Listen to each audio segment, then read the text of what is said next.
Assalamu alaikum and a very good afternoon. On behalf of Pakistan Society of Haematology, I welcome you all to this session on consultative haematology. This session will enrich our insights and knowledge of the commonly encountered clinical problems that require the expertise of a hematologist. We are fortunate and honored to have with us today renowned professors, eminent experts in the field of gynecology, pediatrics, gastroenterology, and intensive care. Their talks will enhance our understanding and knowledge to the questions regarding the theme of this session. Our panelists include Professor Khalid Zafar Hashmi, a well-known hematologist who has worked for more than 25 years in Liaquat National Hospital at different positions as consultant hematologist, head of department hematology, and as medical director, Liaquat National Hospital. He is currently working as consultant hematologist, SIUT Karachi. He has been actively involved in academic activities, has been a focal person at the College of Physicians and Surgeons, Pakistan, and is one of the pioneers of the Pakistan Society of Haematology. Our next panelist is Professor Syed Irfan, a renowned professor of hematology. He is currently working as consultant hematologist, head of department hematology, Liaquat National Hospital and Medical College, Karachi. He has more than 100 peer-reviewed national and international research publications to his credit. Also today on our panel we have Dr. Nuzhat Mushahid. She needs no introduction. She is the chairperson of this conference. And she has retired from as Commandant AFIP and has served at various army institutions as a consultant hematologist. In today's session, we will be having 2 free papers followed by 4 talks by experts in the field. The questions will be taken at the end of the session. You can send your question on the WhatsApp number being flashed on your screens. All the speakers are requested to complete their talks within the allocated time. Okay. The first free paper will be presented by Dr. Sadia Taj, consultant hematologist, assistant professor of hematology, section head, Blood Bank Fatma Memorial Hospital, Lahore. Dr. Sadia, over to you. Thank you, Major Rafia. Assalamu alaikum. I'm Dr. Sadia Taj from Fatma Memorial Hospital. Today, I'm going to present my study, the role of hematological parameters in the stratification of COVID-19 disease severity. These were my co-authors. And the main objective of the study was to find the association of hematological parameters with COVID-19 disease severity and to evaluate the role of hematological parameter in determination of COVID-19 disease severity. Coronavirus disease primarily was documented as a respiratory tract infection, but the researchers show that it causes an illness which has a wide variety of clinical features, ranging from mild to moderate respiratory tract infection to a severe disease involving all other body systems. Patients admitted to ICU manifest high plasma level of pro-inflammatory cytokines, which suggests that there could be a cytokine storm. Patient may develop acute respiratory syndrome immediately after the onset of disease, so there is a great need to identify, to diagnose the COVID-19 and assess its severity as soon as possible. Hematological abnormalities in the COVID-19 are related with disease progression, severity, and mortality. In hematological manifestations, lymphopenia, thrombocytopenia, abnormal coagulation profile, sepsis leading to DIC, coagulopathies like sepsis-induced coagulopathy, venous thromboembolism, arterial thrombotic complication are well documented. So the hypothesis was, can these hematological parameters play a role in early prediction of disease severity and provide a better guide for prompt management in the disease course? The study was performed in the Department of Pathology and Medicine, Fatma Memorial Hospital, and it was a retrospective cross-sectional study from May to July 2020. And after IRB approval, total of 101 diagnosed cases of COVID-19 of both genders between 17 to 75 years of age were included, and non-cases of chronic liver disease and non-hematological diseases were excluded. Patients were categorized into mild, moderate, severe, and critical disease. Mild patients have no signs of pneumonia on X-ray. Moderate patients have less than 50% lung involvement, and the patient with severe disease has more than 50% lung involvement. And the critical patient have respiratory failure requiring mechanical ventilation, shock, or organ failure. So discussing the results, we found that age was directly associated with the severity of disease. Similarly, males have more severe disease than the females. The median and IQR of respiratory rate were higher in critical and severe group, and oxygen saturation were the lowest in the severe and critical disease group. And oxygen requirement was more in severe and critical group, and lung infiltration was also more frequent in the severe and critical disease group. And obviously the mortality was more in critical disease group. In hematological parameters, we found no association with hemoglobin, and while leukocytosis was seen in severe and critical disease. Similarly, increased ANC and NLR ratio was significantly high in severe and critical disease group. APTT, D-dimer, ferritin, LDH, and CRP, they were suggestively high and severe and critical disease group.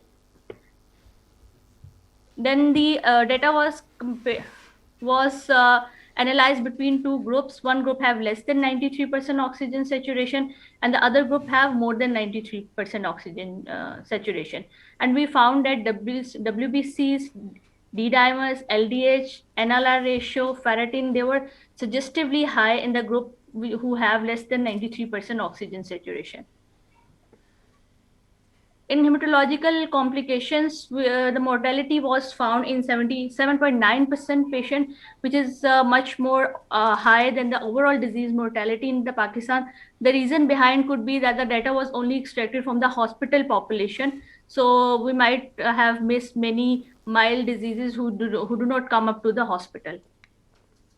Most of the patients who expired have likely pulmonary embolism, but we could not get their HRCT done.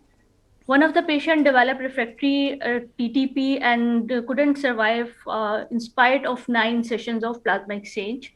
And one patient has DVT during the admission, which was survived and recovered fully. Limitation was the small sample size and the non-availability of other markers like interleukin-6, von Willebrand factors, and ADAMTS13.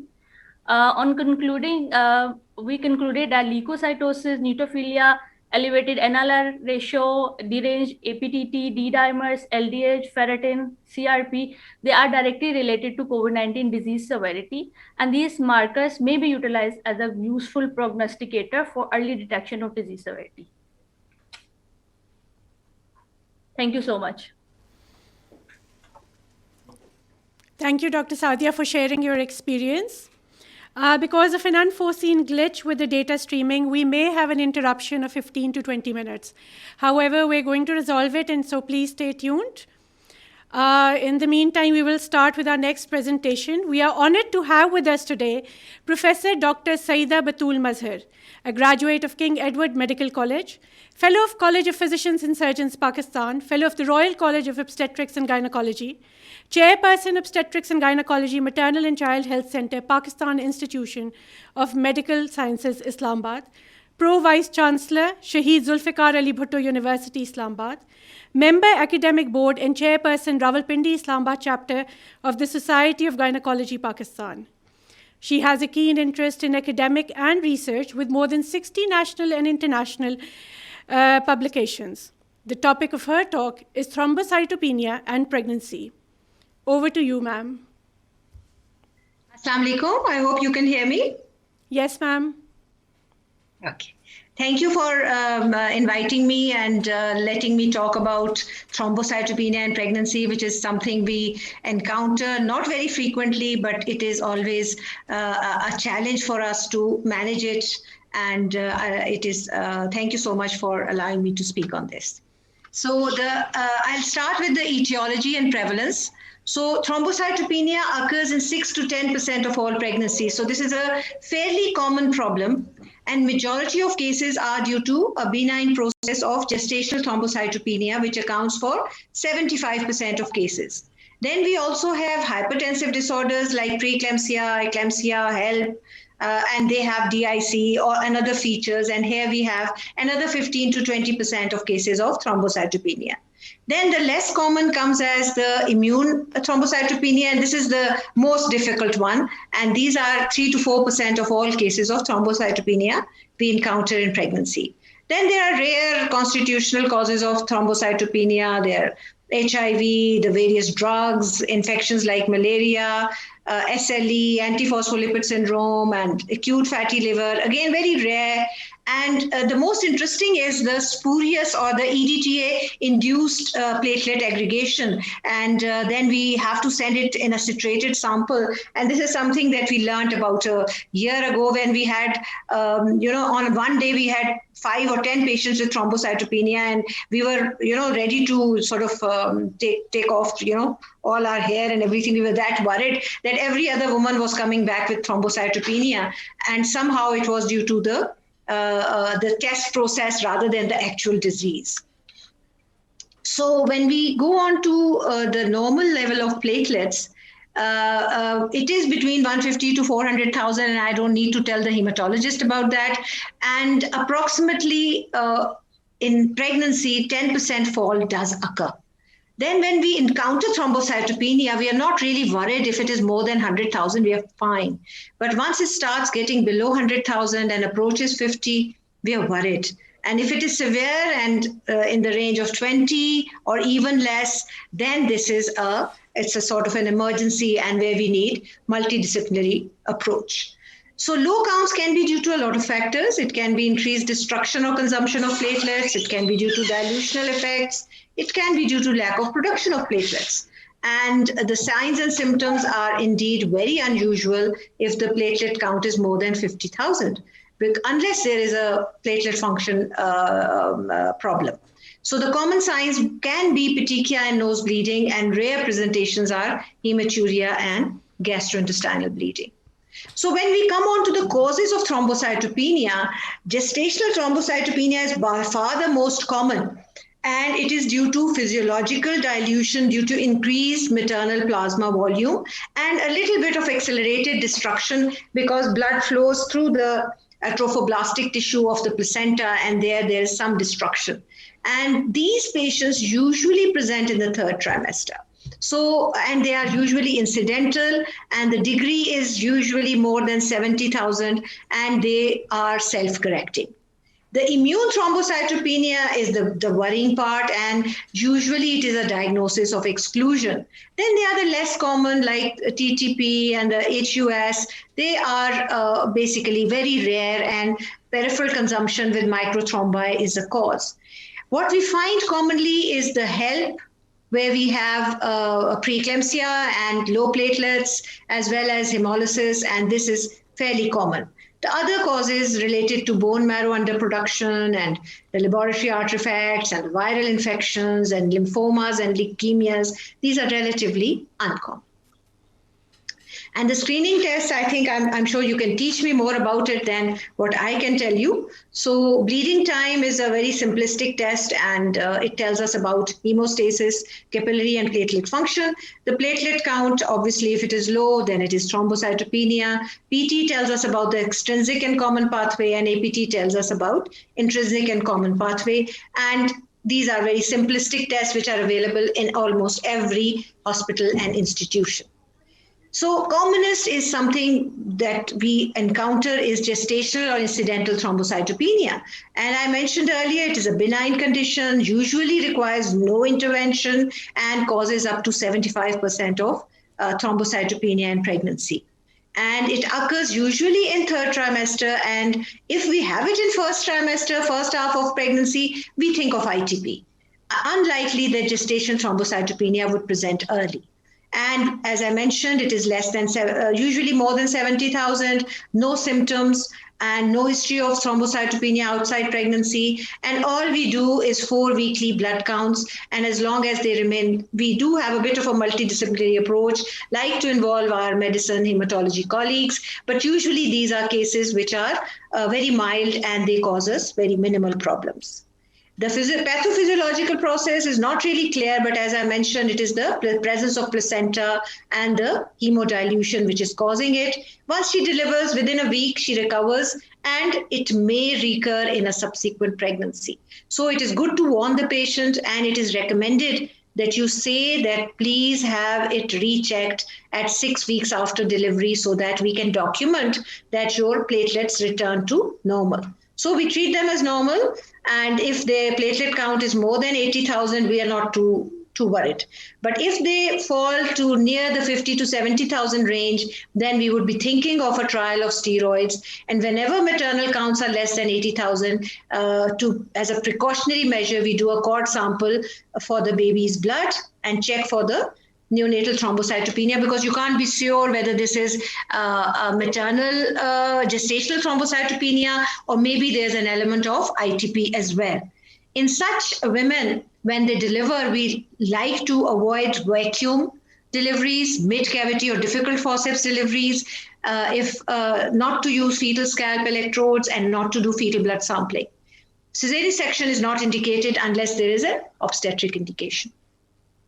Then we come on to the immune or idiopathic thrombocytopenic purpura, and this is something which worries us, and we need a lot of input from our hematology colleagues. It's a chronic acquired autoimmune disorder, and it is due to increased platelet destruction due to antibodies and impaired platelet production as well. And although in the general population, the incidence is 2 to 5 per 100,000, in pregnancy, it can be maybe 1 in 1,000 or 6 per 10,000, and 3% of all cases of thrombocytopenia in pregnancy are due to ITP. And this is specifically due to platelet surface glycoprotein antibodies, which bind to platelets in the maternal circulation, and then we lose them. So another worry is because this is an IgG antibody, it can cross the placenta and cause fetal thrombocytopenia. And this was not our worry for gestational thrombocytopenia because it was not antibody mediated. So although it is a diagnosis of exclusion ITP, 2/3 of cases of ITP in good facilities are diagnosed before pregnancy, and it allows you to do pre-pregnancy counseling of these patients. Again, we have no specific diagnostic test for ITP, and it is a diagnosis of exclusion.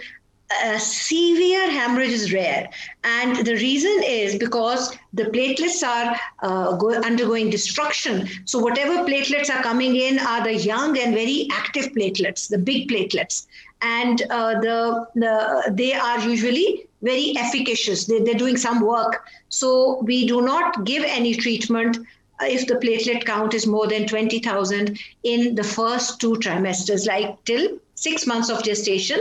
We would observe them with regular platelet counts, have a collaboration with our hematology colleague, and we would like to have a combined approach. Nearer delivery, we would involve our anesthesia department colleagues, and majority of women of ITP do not require treatment in antenatal period, and bleeding with ITP is unusual, even with very low counts, because as I mentioned, the young platelets, whatever they are, they do fairly good job. It is more often required when we are close to delivery, because this is the time when she's at a risk of serious hemorrhage. And we closely monitor counts throughout pregnancy so that we have an adequate platelet count, especially around the time of delivery and postpartum. So close to delivery, if the platelet count is low, we would go for oral corticosteroids, which is prednisolone, which is the first line choice with 70 to 80% of cases. And we like to give them lower doses of prednisolone other than as we would give in non-pregnant, and like to start with a 20 milligram dose rather than a 1 milligram per kg per day. And if there is no response, then we can increase the dose. And then once we have a reasonable response, then we can taper it to a minimum, which is effective, so that we can continue it around the time of delivery and shortly after the delivery. If the counts are very low, or if she's started to hemorrhage, or she has not responded well to steroids, option of IV immunoglobulin should be considered, and this is going to be effective for 6 weeks. Similarly, anti-D immunoglobulin, which is available, has efficacy provided you give it at a high dose of 50 to 75 microgram per kg. And yesterday I was sitting and calculating, and that comes to about 8 to 10 ampules of anti-D injections. So that comes to almost 100,000 rupees. So these are expensive treatments, and usually it is the poorest of the poor who needs that treatment. So that remains a worry, and steroids seem to be the mainstay in majority of cases. There are drugs to boost platelet production, but I have never used them, and I'm sure my hematology colleagues know about it much better than I do. And these are romiplostim and eltromobag, which is so difficult to speak anyway. So I'm sure you would know better how to use them, but they are hardly ever required in clinical practice. Then you have immune suppressing drugs, rituximab. These are again expensive drugs, and I have never used it in practice. If, however, there is an emergency, the woman has low platelet count, less than 20,000, or she's symptomatic and she's close to delivery, then we have to transfuse platelet concentrates. And what I always request my patients is to go for a mega unit of platelets, so that the woman is not exposed to multiple donor platelets, which would increase the production of antibodies against so many other antigens as well. So it is much nicer if you could have mega units arranged, and if not arranged, then you just give them whatever is available. In selected cases, if oral response is not satisfactory, IV steroids and IV immunoglobulins. And in less commonly, I have never used it, but azathioprine has a role but it takes about 3 months to work. Similarly, splenectomy during pregnancy is very difficult, and usually these women already had a splenectomy if they had a very bad disease. So again, that is a marker of a bad ITP with high chances of neonate being affected as well. So as far as intervention is required, in vaginal delivery, we would try to keep them above 50,000. Antenatally, above 20,000 is fine. If there is an operative delivery, like a cesarean section or an instrumental delivery, more than 50,000 is the target. And for epidural, more than 80,000. But these are very conservative values. And when we actually come into practice, I would like my woman to be above 100,000, above 90,000 when I'm delivering her, because postpartum hemorrhage and intraoperative hemorrhage is something you really don't want to face. And if you plan it properly, it is far safer and far more comfortable for yourself and your hematology colleague and the blood bank people. So the main concern for the mother is the risk of maternal hemorrhage. If platelet count is more than 50,000, you are comfortable in a normal delivery. And with less platelets, you would be thinking of platelet infusions. Use of epidural anesthesia. Anesthetists do not give a spinal or epidural unless the levels are above 80 or 90. They will just not give it, no matter what you say, what the latest recommendation is. So it is good to be careful. These are young women, and you don't want to risk having a spinal disaster in such young women due to negligence and lack of adequate platelet transfusion. Then we have to worry about the neonate as well. And in ITP, antibodies can cross placenta, and they can cause thrombocytopenia in the fetus. It is not very common, but if the woman had a splenectomy or her platelet count is less than 50,000, then you have concern. And 14 to 37% of neonates can have thrombocytopenia, and 5% can have it less than 20,000, and 10% would have range of 20 to 50,000. And intracranial hemorrhage, the most worrying complication, is rare and less than 1% with good case care. Mode of delivery, obviously you would like to deliver them normally, which is the best way. Cesarean section, unless there is an obstetric indication, don't do it. Please inform your neonatal team that this is a possible thrombocytopenia in the baby. Send a cord blood sample, and if low platelets are found, then you do a capillary sample. And if the initial result is fine, you're happy, you have no worries. But if there is a mild reduction in count, then you should repeat the sample at 5 days. And severe thrombocytopenia, now you need to think of platelet transfusions, because IV immunoglobulin is usually expensive, and in government hospitals, you're not able to administer them. Another precaution is that when the newborn is delivered, we tend to give them intramuscular vitamin K. And if you have a mother with ITP, do not rush with intramuscular vitamin K. Please confirm the count and then do that. Oral vitamin K can be administered, and wait for the intramuscular till the reports are available. And where you have a suspicion, you can do the neonatal cranial Doppler ultrasound. So I think it's very important that women with ITP should receive counseling, and because there is a risk of ITP to relapse or worsen during pregnancy, and 1/3 of women require treatment in pregnancy around delivery time. There's risk of hemorrhage at delivery, and what we tend to counsel our women is have your donors ready, have a compatible donor ready for a mega unit as well, get some mega unit kit available from the Batool Mall, and epidural anesthesia may not be possible. And we can reassure women that maternal death and severe adverse maternal outcomes are rare. Similarly, neonatal problems are usually unlikely to happen. But we have to keep in mind other causes of maternal thrombocytopenia, like hypertensive disorders of pregnancy, where we have HELP and rarer thrombotic thrombocytopenic purpura. And the microangiopathies, again, they are important. And here you would have low platelets as well as signs of hemolysis happening. And the rarer causes include antiphospholipid syndrome, HIV, CMV infections, and maybe due to heparin. So this is a very busy slide, but overall the message is that we have onset of the HELP syndrome, preeclampsia towards the 3rd trimester, while the others they have variable manifestations, and the cure for preeclampsia and HELP is deliver the baby. While with the rest of the conditions, it is plasma exchange, supportive, so it's more complicated.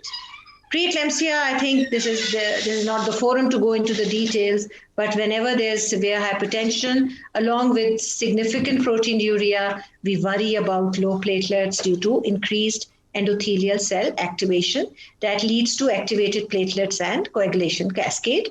But alhamdulillah, this condition resolves rapidly after delivery. HELP is again something we all dread, and fetal growth restriction is there as well, and higher neonatal mortality rates, higher maternal morbidity rates. So we have to be worried about the HELP syndrome by asking for the full blood count, looking for fragments on the blood film with microangiopathic hemolytic anemia. LFTs have to be checked as well. We often give steroids for lung maturity, and where required, FFPs, platelets, they may be needed, but delivery is the right solution. In the end, I'll just talk about fetal and neonatal thrombocytopenia, which would be a case in the ITP, and fetal infections can also be associated with reduced platelet count. And whenever there's fetal and neonatal alloimmune thrombocytopenia, the worry is that maternal platelet count is often normal, and some antigens on fetal platelets, which are inherited from the father, they are not present in maternal platelets. As a result, mother develops antibodies, and these cross into the placenta to destroy the fetal platelets. And the most devastating consequence is intracranial hemorrhage. And you learn after the first baby that this is going on. This is something you cannot predict in a primary gravida. And once you find it out, you can counsel the parents, and various antenatal management regimens are available, like giving them IV immunoglobulin high doses, or maybe prednisolone, and availability of appropriately matched platelets. And these are important points that we need to keep in mind to protect the baby and the fetus. And even intrauterine transfusions have been done in selected cases, but usually they are just not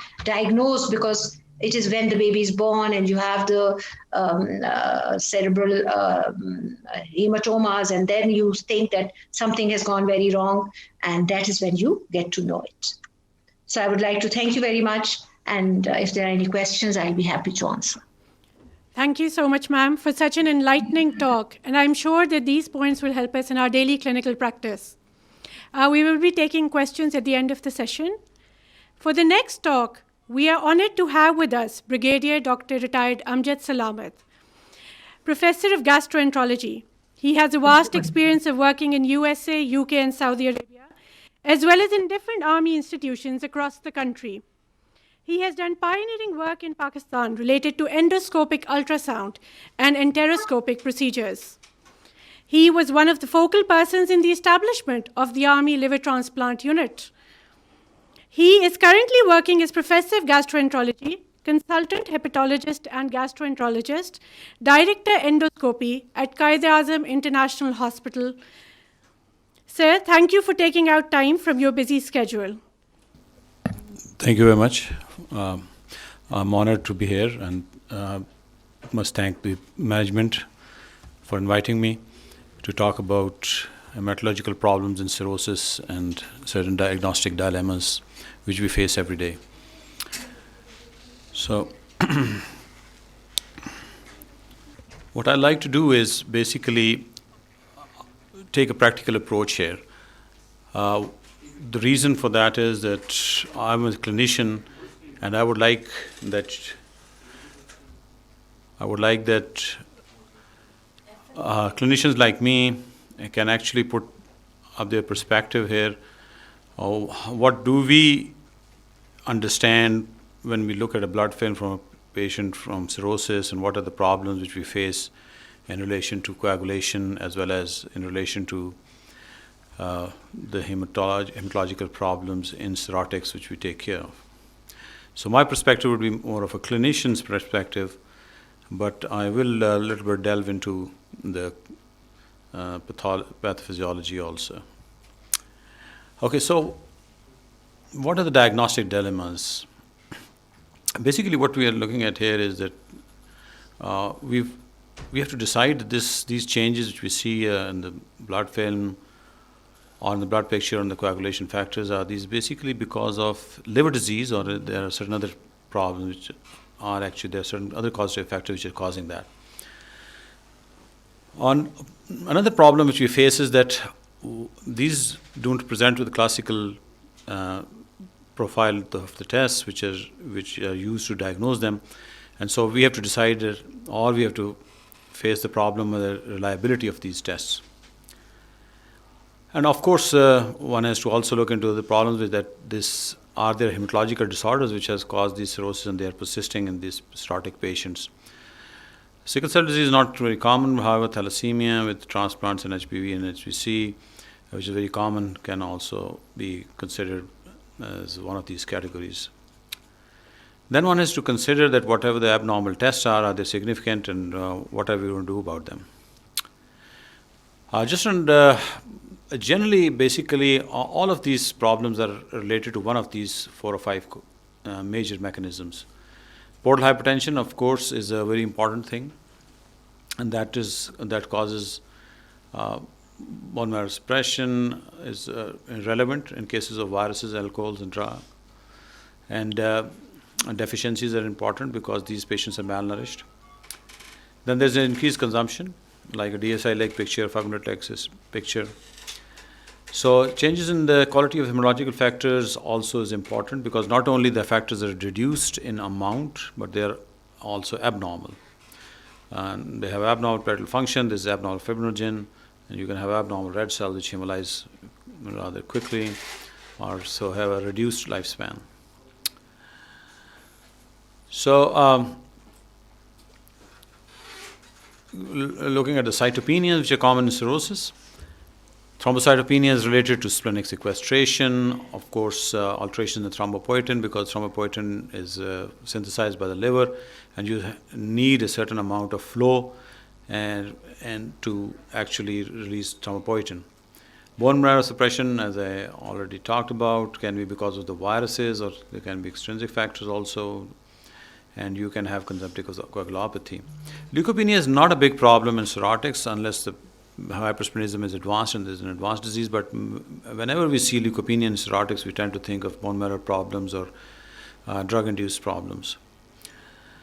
As I said, thrombopoietin is significant. There's a significant association with the presence of thrombocytopenia. However, erythropoietin has a possible association in GM-CSF. There's no data to suggest, but these patients who do develop thrombocytopenia in case of cirrhotics, they do respond to GM-CSF.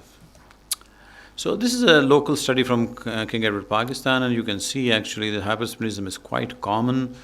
Those patients who are have a hypercellular marrow would be probably classified that. I don't know the reason why the females had a much less hypersplenism as compared to the males, but possibly, though the number were almost the same here. So it may be something to do with the sample bias. So the idea is that hypersplenism is possibly the most common and the most prevalent cause of these cytopenias. So what about this? Literature is quite varied about cytopenias in case of cirrhotics, 5%. This may be because of the different severities which have been included, or different group of patients which are included in studies. But if you look at these, this is one of the studies which actually look at 213 patients, and they had thrombocytopenia and 46% at baseline, and bicytopenias on both leukopenia and anemia with in about 32% of patients. So that means this majority of them also had, right at the very beginning, significant cytopenia. However, almost all patients developed this when you followed them up for 55 months, and all of them actually developed thrombocytopenia, and many of them also developed bicytopenia, pancytopenia, meaning thereby that as the cirrhosis progresses, probably this is quite a common phenomenon, and it has a significance. For example, thrombocytopenia, leukopenia may not be directly related to mortality, however, they may be signifying that the liver disease is quite advanced, and one needs to look at the prognosis more carefully. So, as the liver disease progresses, you can see here the thrombocytopenia is the most common and it's prevalent at the baseline, but other cytopenias are clearly related to the increasing severity of the liver disease. All cell lines are affected. This is just to give you an idea, the target cells, bar cells, and which happens, and they can cause. This is a typical picture in the liver disease, but this is not the most common actually.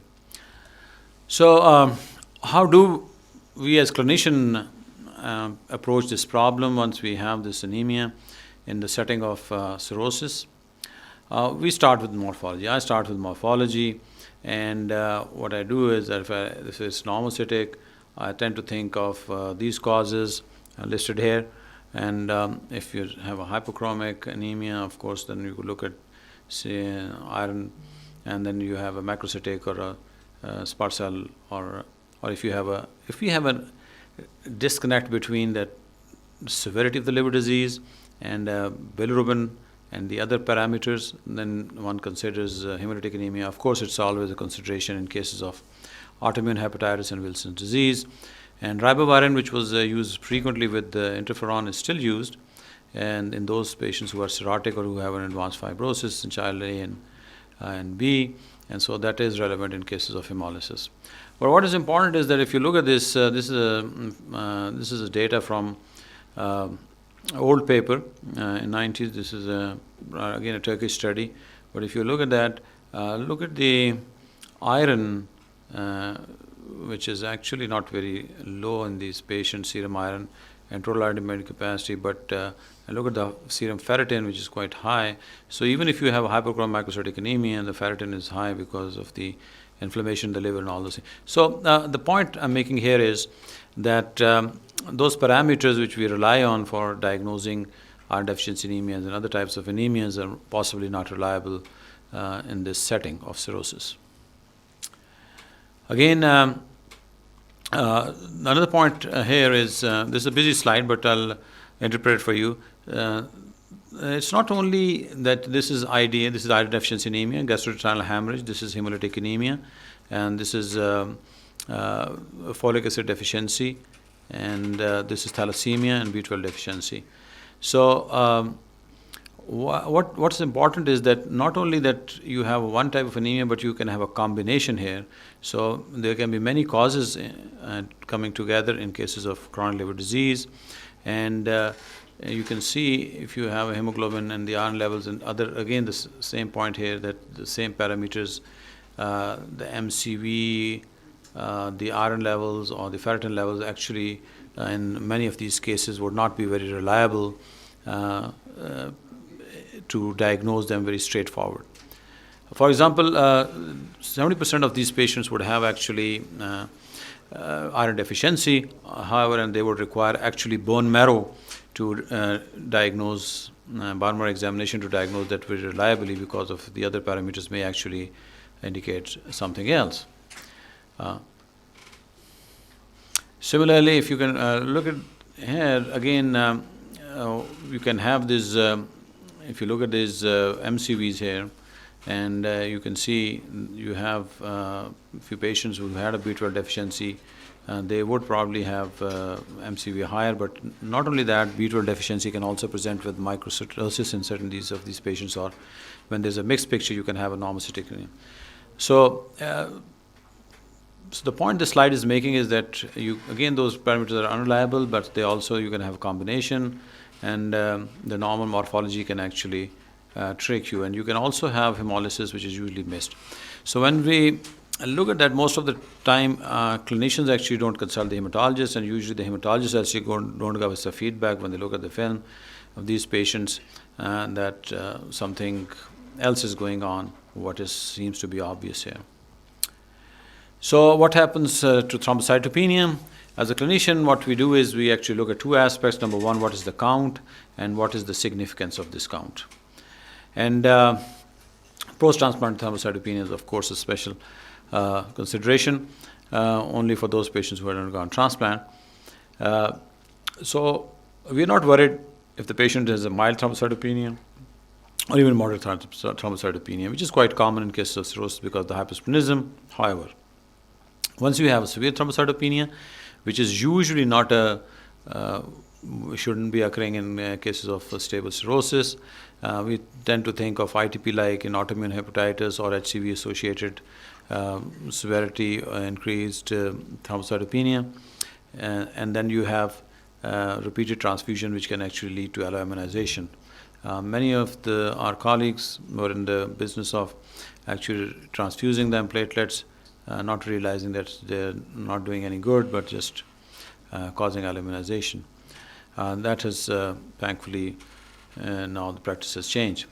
The other is that why is thrombocytopenia important? For example, moderate thrombocytopenia would become important if you have to do a liver biopsy or do an invasive procedure, or if I have to use a certain medication which might actually cause aggravation, and or I cannot use certain medications because of the thrombocytopenia. So that's a consideration. Some of the guidelines like Bovino 2 also use Bovino 6, uses a predictive thrombocytopenia as a predictive factor for use of endoscopy and for varices. So is that reliable? I think majority of the cases it is, but not all the cases would be reliably diagnosed with varices. So what do we do if we have to treat all thrombopag and avathrombopag? These are the lusothrombopag have been approved by FDA for thrombocytopenia in cirrhotic patients. And if we have to do a procedure, or if we have to do an invasive procedure, we dose them for 5 days with these medications and then perform the procedure 5 days later. And this prevents actually platelet transfusion, volume overload, because that volume can cause problems. If it requires only a mega unit or something like that, that probably volume loading is not a problem, but in any case, this helps. One of the downsides is that they can sometimes cause portal vein thrombosis in these patients, and that may be quite relevant if they have to undergo transplant. Splenectomy should not be done, of course, in case of the setting of cirrhotics. Splenic artery embolization again has as many problems, and splenectomy and splenic artery embolization has basically almost never done in this setting. So, as I said, leukopenia is not a very problem. We tend to think of sepsis and drugs and hematological and bone marrow issues. And in my practice, I've rarely used GM-CSF or GCF-CSF for leukopenia in cirrhotics where they had a leukopenia. And then most of them actually had leukopenia either from the medication or from bone marrow involvement. Erythropoietin has been suggested for anemias, not very effective, but in certain situations, if you have a renal dysfunction also, this might help. And liver transplant, of course, is the answer to all the ills emanating from liver disease. So coagulation. So what happened to the old concept? Actually, the coagulation is very important, and I think the previous concept, intrinsic extrinsic system, has changed now, and this is basically a cellular. We know that this is cell-based system, and that has changed our understanding of the coagulation. That has not only changed the understanding of the coagulation as such, but also in the cases of liver disease. So INR was previously used for so many things, and we'll discuss what's happened to the INR, what are the caveats of using the INR in cases of liver disease.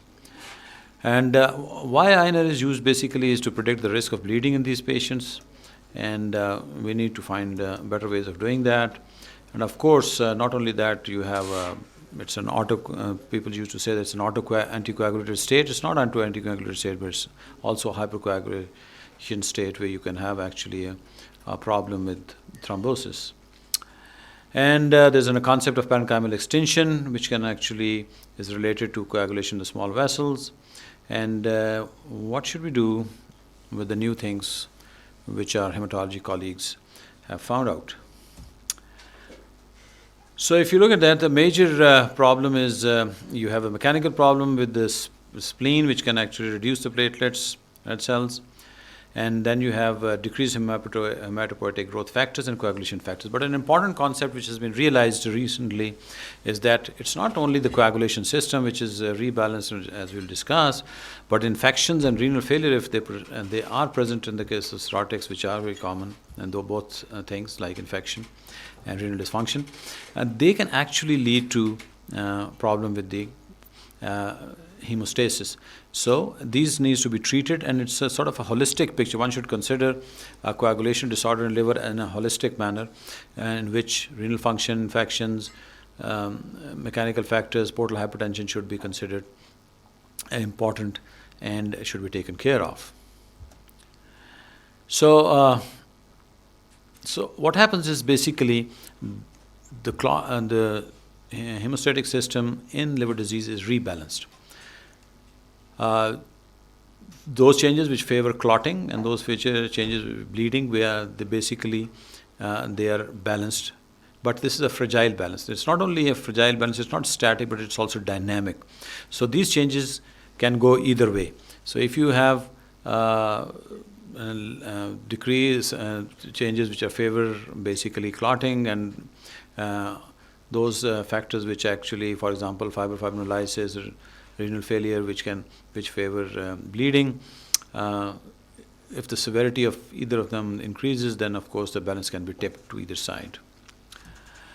Okay, so practically, as I said, I'm just keeping it from the clinician's perspective.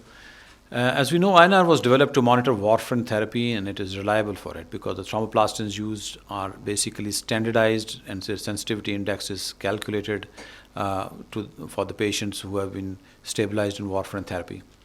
However, there's a considerable variation between different labs due to reagents and other technical factors, and this is very important for us because if the INR is variable, and then one of those studies actually outlined in hepatology in 2016 said that the variation is actually up to 50%. So you can imagine this patient will either have a transplant or won't have a transplant, actually. So we need to standardize this. So again, as I said, it's used as a parameter to correct coagulation. CLD is, of course, neither physiological nor it is bound and is justified. It does not predict the bleeding risk, what we think, and it accurately and used to correct it to an arbitrary level may do more harm. For example, many people are overloaded with fresh frozen plasma and they start having visceral bleed. And then not only that, actually the protein C is reconstituted and it actually causes decreased thrombin generation with plasma. If thus more bleeding occurs actually in certain cases. So I think they thought that they can, if they calibrate the thromboplastins with plasma from patients with cirrhosis, which is called as INR liver, it can reduce the variability and may be better for MELD calculation. Unfortunately, I think with the two seminal papers, after that, a lot of work has not been done on that, and it has some logistics problems and I think problems to standardizing those thromboplastins in these patients. So one should consider the presence of infection, renal failure, and treat it. Platelet counts, so what should we do? One should consider, as I said, infection and renal failure should be treated. Platelet counts of 50,000 fibrinogen level of 150,000 may suffice. This is not 50, this is 150. Fibrinogen level of 150 may suffice. And of course, we ask from the hematologist if the TAG and ROTEM or sonoriometry can be actually done. I think the TAG has a logistics problem, but I think the new TAG, where you can actually take the blood and it can be used about half an hour or 1 hour. Within half an hour, 1 hour has actually improved the situation for using the TAG. It can help us to restrict the transfusion and also select the different components which are required. And of course, fibrinolytic syndrome should be considered, which is usually missed by the clinicians. And what about the hypercoagulation in these patients when it occurs with the thrombosis, which causes surprise to many of us? However, the major manifestation in the liver disease as a hepatologist, which we see, is the portal vein thrombosis. And of course, it's the Virchow's triad, if you can recognize that here, with decreased flow, endothelial injury, and presence of splenomegaly, increase in factor 8 and von Willebrand factor. Congenital factors may play a role. Anticoagulation is helpful without increasing risk of various bleed, especially people who are actually fearful of anticoagulating them. But this does not increase the incidence of bleeding in these patients. And I think this may be relevant in the case of portal vein thrombosis, because these patients if they are undergoing liver transplant, we want a patent portal vein. Partial or incomplete thrombosis, one can treat from case-to-case basis, and because it can recanalize itself. New concept actually in cases of this again was unfortunately not followed up. I think the future studies needed to validate this concept, where you have this small vessel thrombosis, and which can lead to loss of liver parenchyma and progression and decomposition, loss of liver reserve. So I think somebody needs to work on that, and this probably may help. So if you look at this, not a dynamic rebalance system is not fixed, but it's a dynamic equilibrium, can go either way depending on severity and other external factors. And this is sort of gives you a balance sheet in the tabular form, which we already discussed. So where are we once we are looking after the coagulopathy as clinicians? Fresh frozen plasma, I think we should not be actually using them unless we don't have other factors available. This causes volume overload, this causes other problems, it has to be repeated, it has to be given at a higher dosage, it causes bleeding. Recombinant factor 7A, again it causes, it improves the INR and prothrombin time and other things, but hasn't been shown to decrease bleeding episodes or mortality, morbidity. Vitamin K, of course, is given, but it's not the only answer. Tranexamic acid, and this, of course, are used in cases of fibrinolytic syndrome, and that is one area where we would like hematologists' help. Another help of diagnosing these fibrinolytic syndromes, and I think the better communication between the clinician and the hematologist is required here. And of course, the most important I would emphasize again is renal failure and infections which need to be treated. So there should be an increased cooperation between hematologists and hepatologists, which is we don't like to communicate actually, both ends. So, and they're in the lab and we don't want to ring them up. All right, so, and of course we would like an increased feedback on blood films by hematologists. I had the pleasure of working with Dr. Brig, who was very actually proactive. We were in Quetta, and he used to actually, whenever you had an abnormal blood film, so we got a ring from him, and he would be very interested to see the patient, all those things. So I think that sort of a proactivity probably also shamed us. So we've started communicating with him. So, of course, availability of TAG, ROTAM, and sonography would be a great thing. And there's problems regarding the logistics with TAG and the cost would greatly help. I think the education of hepatologists is important, and many of our concepts are obsolete, but we still stick to them. And I don't know, we don't want to discontinue them. We still are very comfortable with these concepts, and it's very difficult sometimes to convince others. And of course, I think we need to get probably feedback from the hematologists that we are overusing these components or overusing other things. So thank you very much. With that, I finished my presentation, and it's been a pleasure. Thank you so much. Thank you so much, sir, for very comprehensively covering all our hematological aspects of chronic liver disease. And yes, I do believe that a close collaboration with the lab and the clinician is going to improve patient care. Yeah. Thank you very much. Next, we have with us Professor Dr. J. Krishin, Fellow of College of Physicians and Surgeons, Head of Department of Children's Hospital, Pakistan Institute of Medical Sciences, Islamabad. He has more than 34 years of experience in pediatrics and has a special interest in pediatric nephrology.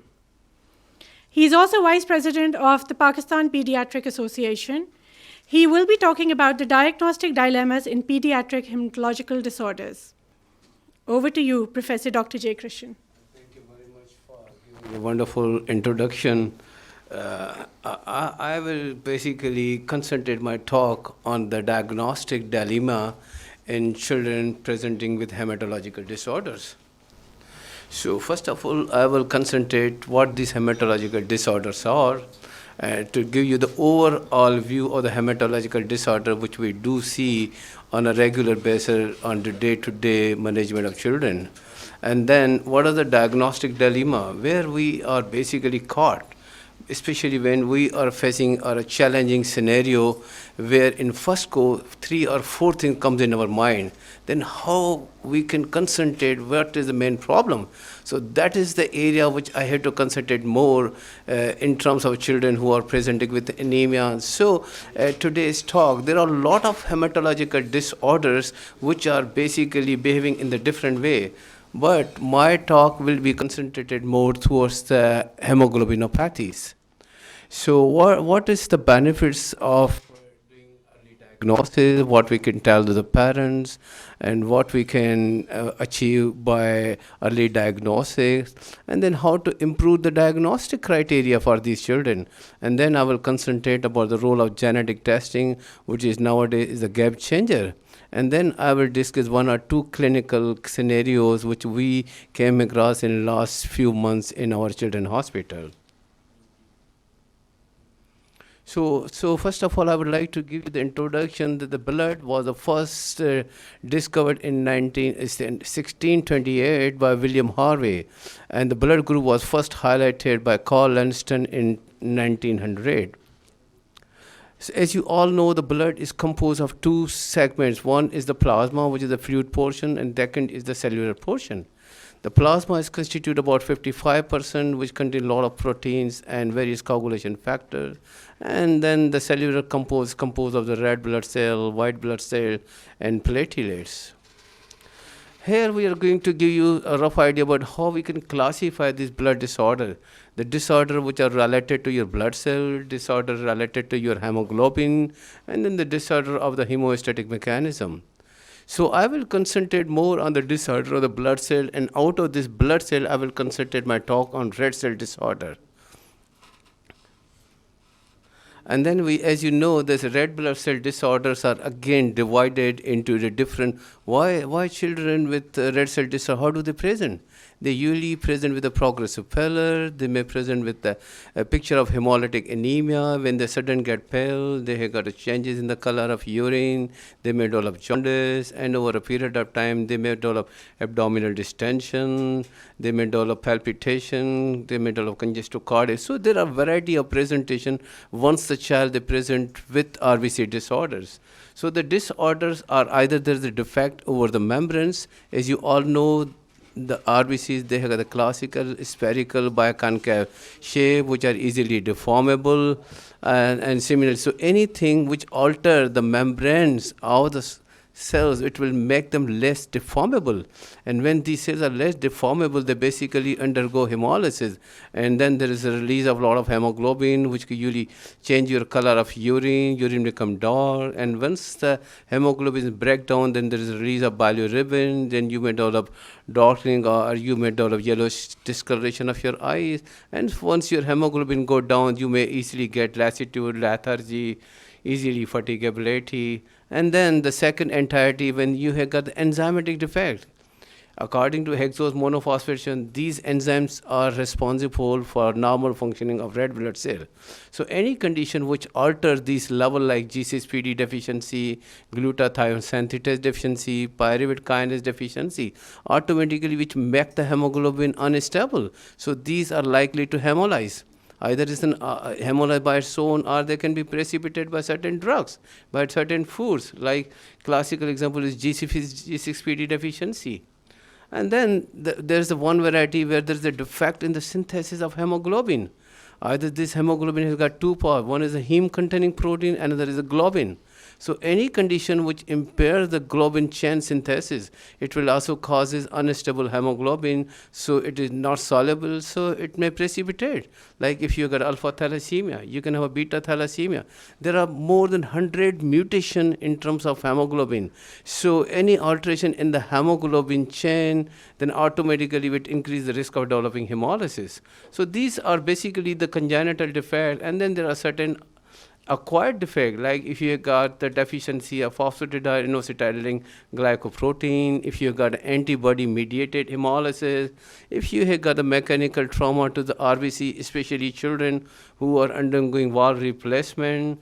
Similar, there is another variety which is called microangiopathic hemolytic anemia, and in children, the most common cause of microangiopathic hemolytic anemia, which we do come across, is a hemolytic uremic syndrome. Of course, disseminated intravascular coagulation we do see, especially in the children who they present with a severe sepsis.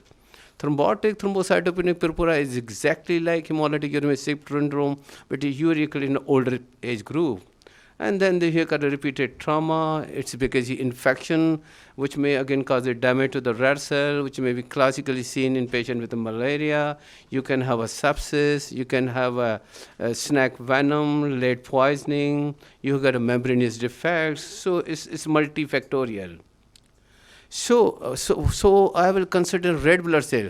So what causes red blood cell to be diminished? Either you have got a decreased synthesis of red blood cell, which are the genetic inherited disorder. Classical example is the Fanconi syndrome. The child are absolutely fine for first few years of life, and at the age of 5 to 7, they will show the signs of progressive pallor. They got a short stature. They got changes in pigmentation. And their head is not growing the way it. They may have got a skin pigmentation like cafe au lait. So these are the things which will make you understand that it's usually looks more like an inherited disorder. Similarly, there are inherited genetic defects which leads to defect in the stem cell depletion, defect of affecting erythrocyte maturation defect.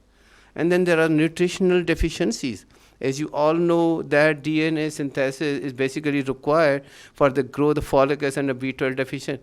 B12. So if you have got a B12 and folic acid deficiency, automatically the maturation of RBC is arrested at a certain place. So these RBCs are not mature. So immature RBCs, they basically have got a low survival time into the circulation, so they break easily. So automatically you are risk of developing anemia. And then there are deficiencies which are affecting your hemoglobin synthesis. Like if you got iron deficiency anemia, as you all know, hemoglobin is synthesized when you got a heme-containing protein and globin. So if a heme-containing protein is deficient, automatically you're not going to have a good hemoglobin. So that hemoglobin whose function is to transport to the oxygen will be impaired. So you may develop signs features of iron deficiency anemia. Again, you got a pallor, dizziness, lassitude, headache, difficulty in walking, easily fatigability.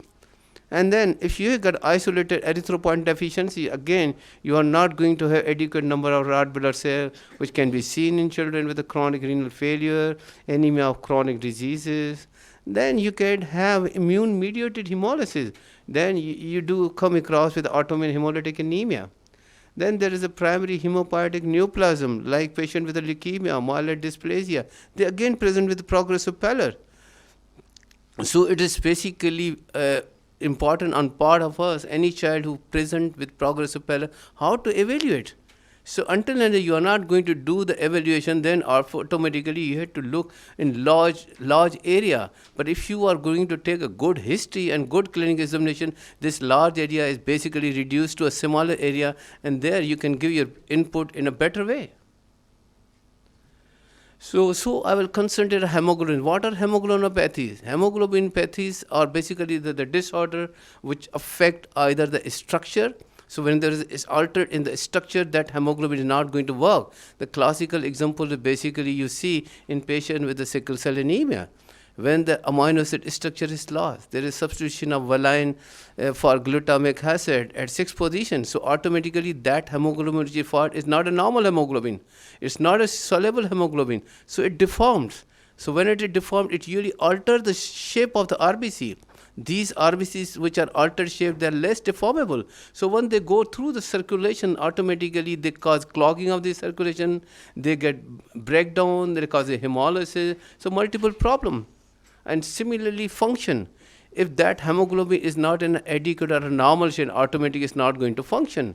It's not going to transport the oxygen in an adequate way. The classical, and then there's the production of hemoglobin. Either the hemoglobin is not right from the beginning, and the factory of synthesis of hemoglobin is basically the bone marrow. So any condition which affecting your bone marrow is likely to reduce your number of RBCs. So when the number of RBCs is reduced, automatically hemoglobin is reduced. So when the hemoglobin is reduced, oxygen carrying capacity is reduced. So you are going to develop sequelae of anemia.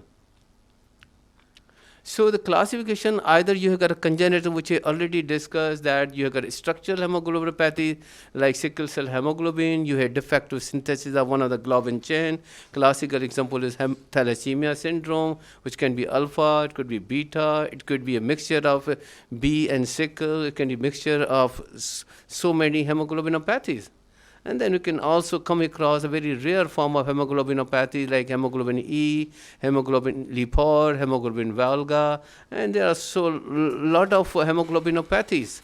And then there is a hereditary persistent fetal hemoglobin, which is again an entity. As you all know, that the fetal hemoglobin is usually go away with the passage of time, which only 0.3 to 0.8% they may still remain. But in certain conditions, the fetal hemoglobin may persist. As you also know, there's a persistence of fetal hemoglobin increase oxygen affinity, so it doesn't release the oxygen which is needed. And the classification you can acquired. So you can have other hemoglobinopathies like methemoglobinemia. So in what happened in methemoglobinemia, normally iron which is contained in the ferrous form in the hemoglobin is the iron which transports the oxygenation. So if your oxygen carrying capacity is impaired because the ferrous is not, because it's a ferric form which is present, which is not converted into ferrous form. So the ferric form, it doesn't releases the oxygen. So automatically you develop features of hypoxia. Similarly, alteration in hemoglobin by sulfur hemoglobin, carboxyhemoglobin, which you see in children with carbon monoxide poisoning. Once they are basically sleeping in a room, then they got a coal online, and then they have got hardly any intake of oxygenation. So the carbon dioxide has got increased propensity to bind with the hemoglobin, and it basically impaired your oxygen concentration. And then the child may develop chronic hypoxia. They may develop CO2 narcosis, and they usually die in the morning. You wake up, you say all the members they die.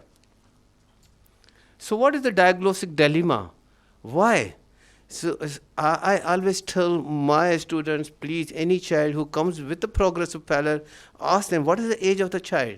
As you know, there's a child with hemoglobinopathies, with structural defect, hemoglobinopathy like beta thalassemia major, they usually present between 3 to 6 months.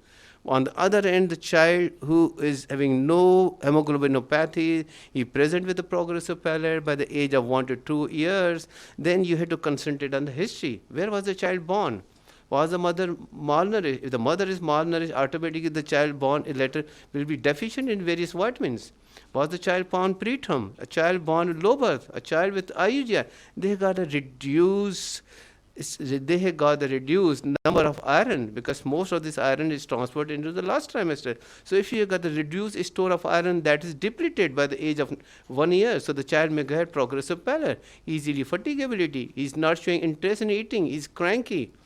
And then similarly, if you ask, is there any history of rash over the body? Then you think it's not an isolated RBC defect. If you got a petechia, bruises, of course your thinking will be different. Similarly, if a child is having a fever, he got a petechia, he has got organomegaly, then you start thinking that it could be a sort of a malignancy. It could be a myelodysplastic syndrome. So I think history is very, very, very important, and that can give you a lot of clue. And once you are finished with the history, always ask, has this child received any transfusion? Is there any history of blood transfusion in the other siblings?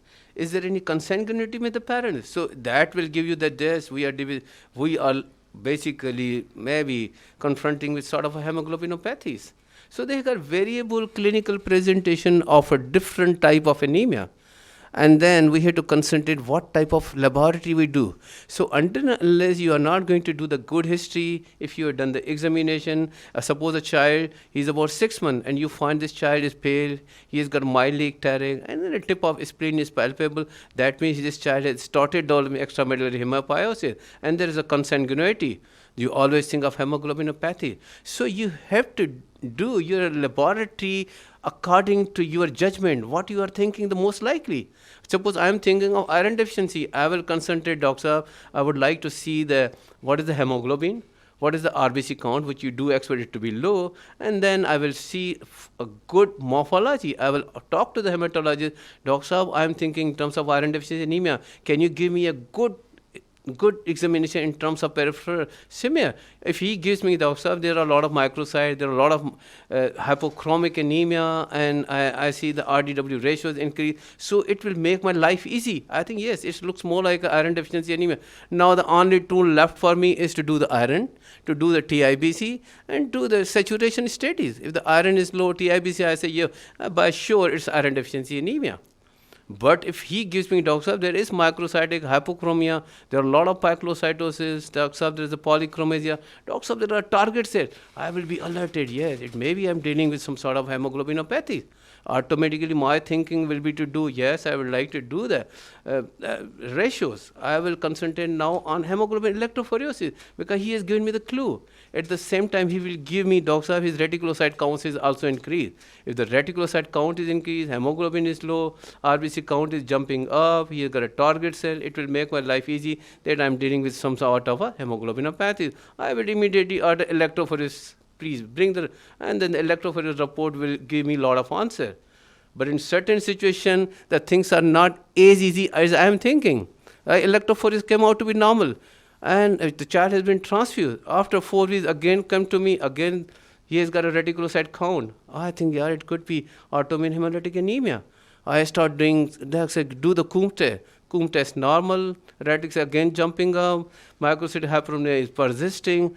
I say there is some catch. I order for, okay, so now there is the era of genetic testing. We are strongly thinking of hemoglobinopathy, which in first instance are not detected by electrophoresis. So there comes the game changer of genetic testing, which will make my life easy. And then we got limited pediatric hematological centers. Nowadays we have got a few centers in Islamabad, Pindi, Lahore, Karachi, Multan, and then now in the Gambad, they are doing a wonderful job in terms of hematological services. So what are the benefits of early diagnosis? I always tell my students, please take a good history, good clinical examination, and then you plan your activities or investigation according to this narrow, limited most likely diagnosis. So that will save the money and it will give you the answer to a greater extent. And once you diagnose, then you can tell to the parent, are there any treatment for such a disorder like thalassemia? I always tell the parent, dekhe ji, thalassemia, it needs to be accurate treatment is bone marrow transplant. Parents come, doctor, we got only child, from where we are going to go to the bone marrow transplant. Of course, we know HLA matched donor is the ideal treatment, but we can make some arrangement. Or if that arrangement are not possible at that stage, we can, by the time, asking the parent to go for the transfusion regularly. Because if you are going to go the regular transfusion, automatically the problems associated with the chronic hemolytic, you can have a extramedullary hemopiosis, you have got a bony changes, you can have a hepatosplenomegaly, you can have a severe anemia leading to congestive cardiac failure. So if you give supportive therapy adequately till the specific treatment is available, it can cause a lot of less pressure, not only to the hospital, but also to the parents. Because suppose the child, he comes with a 4 hemoglobin each time, he has to be admitted, and then it causes use of a lot of resources from the hospital, from the government. So I think we have to think in that area also. We are living into the middle social country where we have got very limited resources. So we have to judicially use the resources. And then can tell the parents what sort of a problem is hemoglobinopathy. They can be given the option of antenatal screening. Suppose this child is thalassemia major and the mother is pregnant, then they should be given the idea to go for chorionic villus biopsy, amniocentesis, depending upon the wood type. So once the diagnosis is made, then we have to tell the parent what to do the next. And then we should have so how to improve the diagnosis? We should have a broad guess what the problem is. We had to think, and then we had to limit that with the good history and clinical examination. And then we have to know about the knowledge of what are the demographic are. Like consanguinity is very, very common in our country. So we had to talk, is there any history of consanguinity? Is there any family history of thalassemia? Is there any family having this problem? So if they can, yes, then automatically it make our understanding a little better.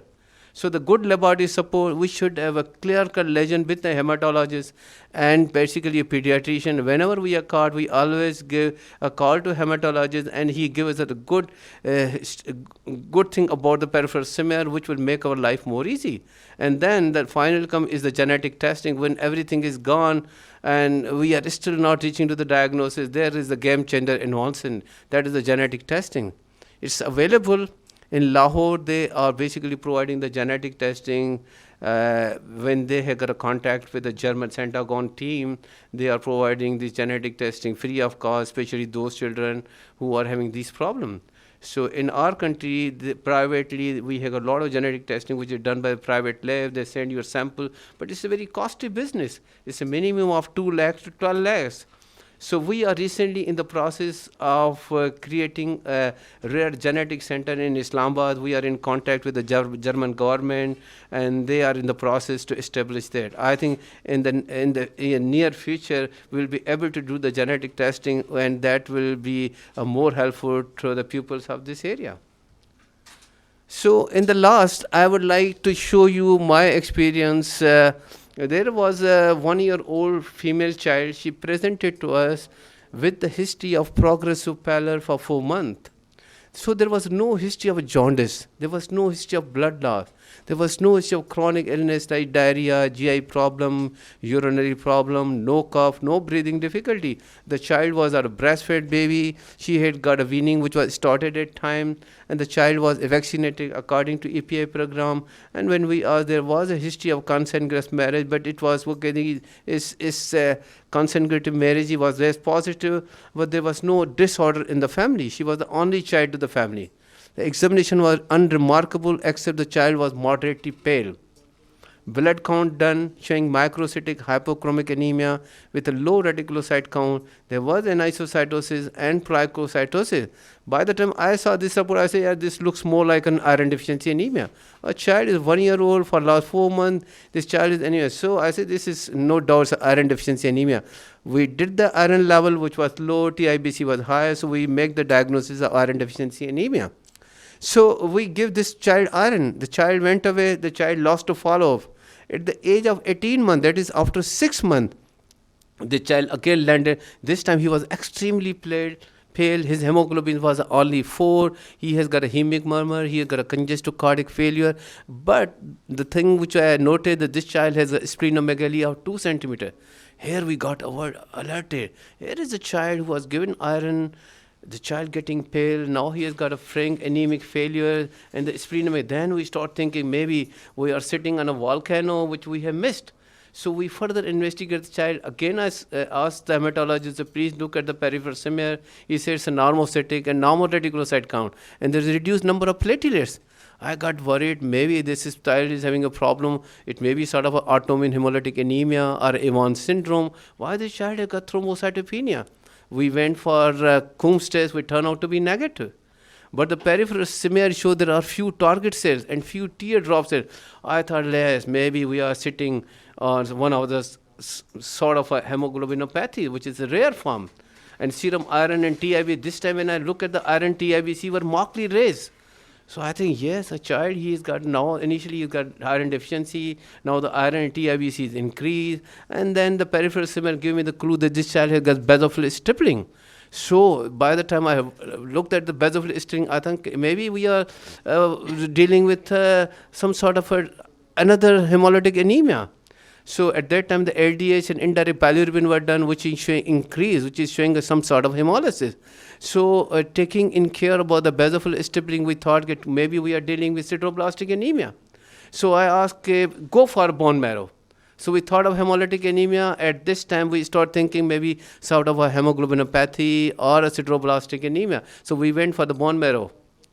And this time, the bone marrow, it's showing erythroid hyperplasia with excessive ring sideroblast. So we were alerted that this child is suffering from sideroblastic anemia. Started with iron deficiency anemia, presenting with anemia, failure, and then there is a ring sideroblast bone marrow. So our diagnosis was sideroblastic anemia. So child was given transfusion, child was put on a pyridoxine, and a child was asked to come for the follow after 4. Again, we lost the child. This time he present after 2.5 years. And this time, this child is again severely anemic, and he has received 2 transfusion in their periphery. So on the last follow, the child, this time when we checked the height and weight, this child was malnourished. His weight was falling, his height was not increasing. So this child has a malnutrition, and mother told for last 6 months the child is having a diarrhea. Oh, things are different.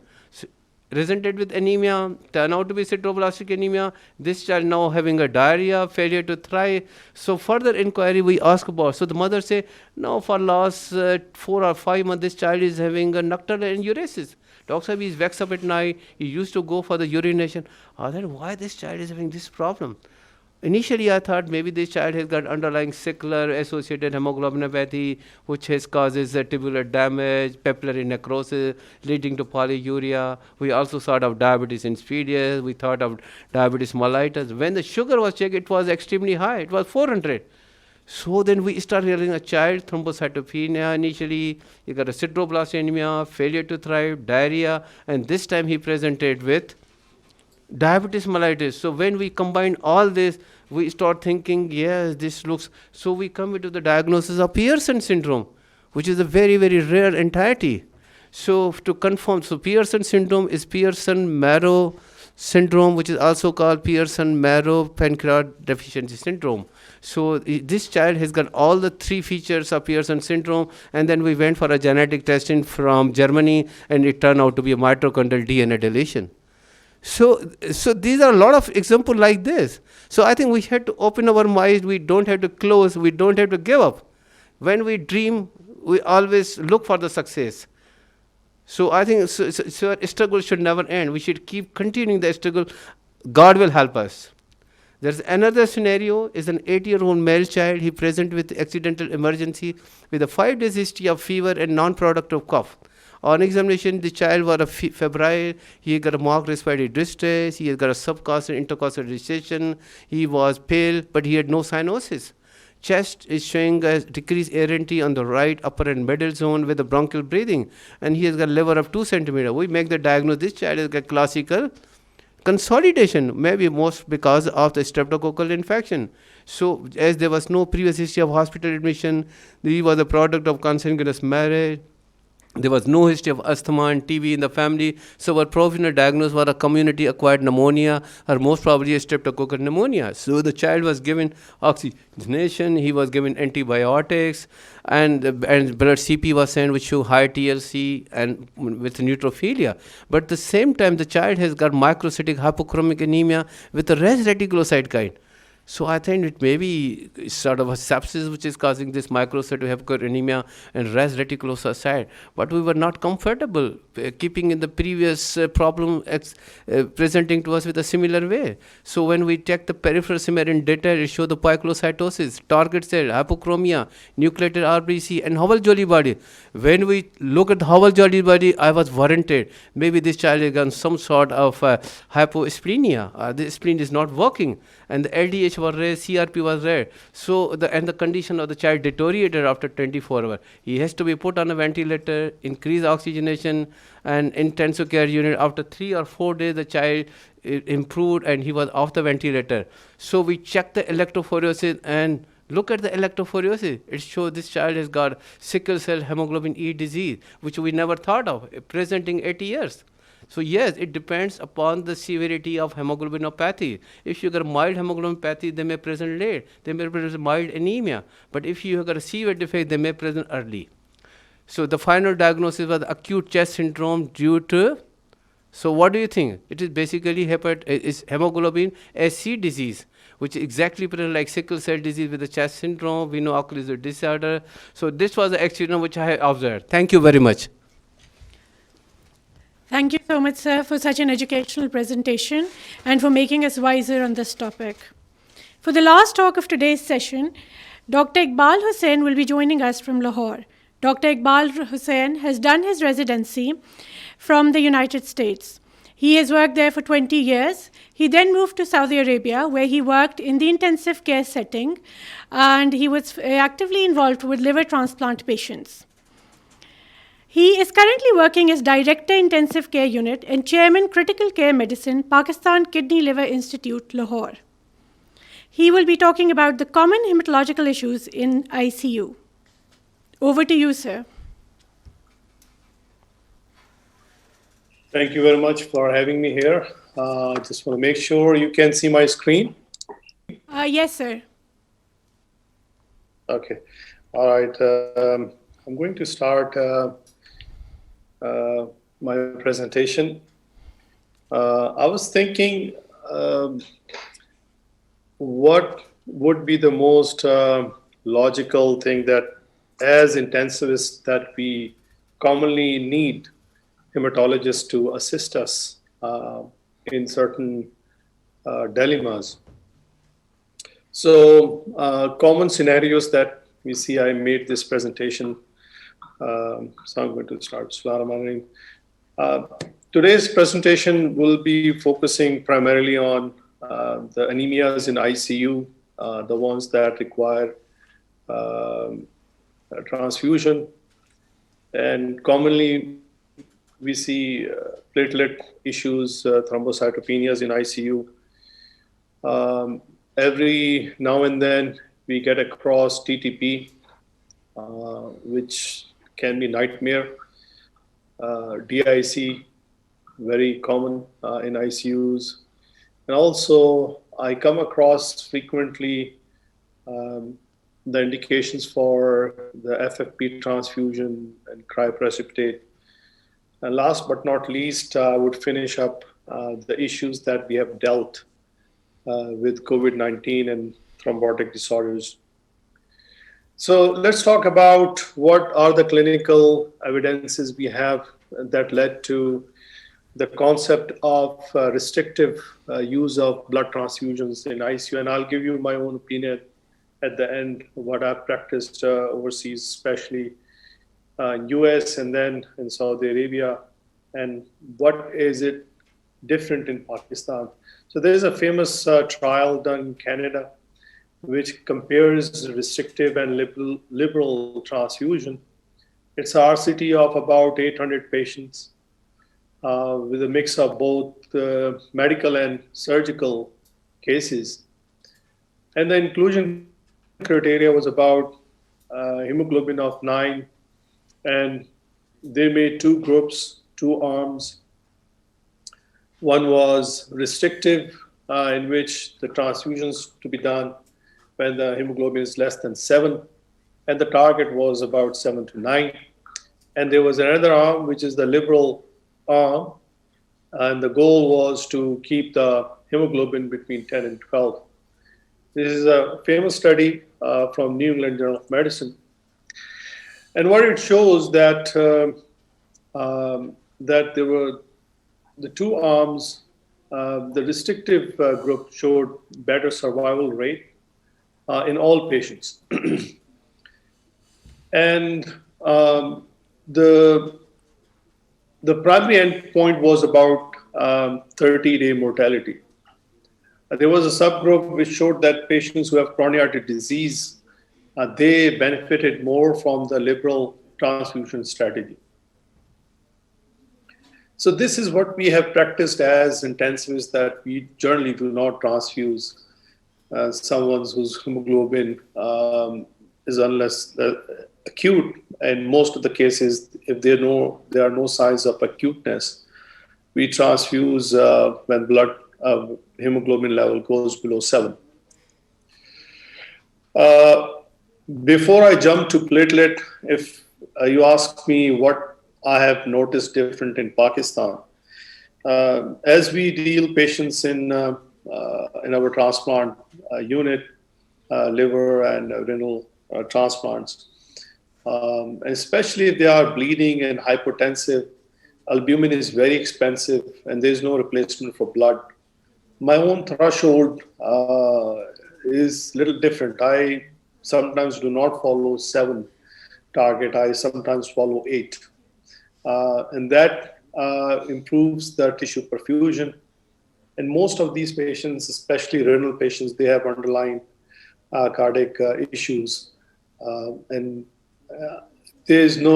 the mortality benefit is not a whole lot, but there is a mortality benefit in the restrictive group.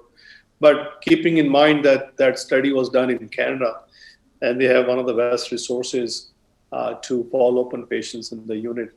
However, in Pakistan, nursing issue and follow-up is an issue.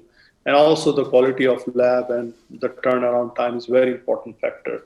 So you may have a hemoglobin of 7 or 9, and you're hoping that someone would follow up.